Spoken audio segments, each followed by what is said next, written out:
Araw. Ako nga pala si Rafael Duque at ako ang na-assign sa topic na Caring for Sick and Elderly. Sa paksang ito, ating pong pag-uusapan ano-ano ba ang epekto sa ating lipunan at pamilya ng nabanggit na paksa.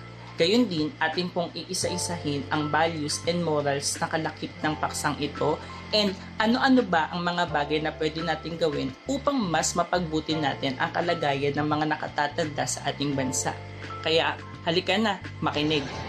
Sa kasalukuyang panahon, ayon na rin sa datos na naitala ng PIRSIS o Philippine Identification System, mayroon ng kabuuang 9 milyong bilang ng matatandang Pilipino sa ating bansa. Kasabay ng paglobo ng bilang na ito ay ang pagdami rin ng mga sakit na naitatala na may kaugnayan sa pagtanda. Ilan na rito ay ang pagkakaroon ng sakit sa puso, pneumonia o sakit sa baga at ang mga chronic diseases. Paano nga ba nakakaapekto ang bilang na ito sa ating pamilya at sa ating lipunang kinabibilang?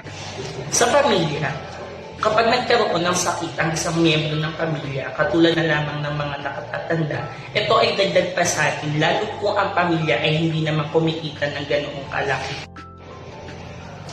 Ang posibleng maging epekto naman nito sa ating lipunan ay pagkakaroon ng problema sa healthcare system.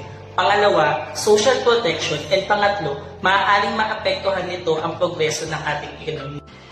Ngayon naman, atin talakayin yung mga tinatawag na value issues na related dito sa paksang akin pong tinalakay. Kung mapapansin natin sa Pilipinas kasi dahil nga nagkaroon ng pagbabago sa ating lipunan, nagkaroon na rin ng pagbabago doon sa sistema ng pamilya na kung saan dati sobrang family ties tayo, ibig sabihin yung band natin sobrang close, pero dahil nga po sa pagbabagong naganap, na-adapt natin yung culture ng iba, nawala na yung patience, lalo na doon sa matatanda, nawala na rin yung responsibility, kaya nga napapansin natin maraming matatanda yung naiiwan sa mga ampunan o sa mga shelters, and nawala na rin yung compassion o awa sa kanila.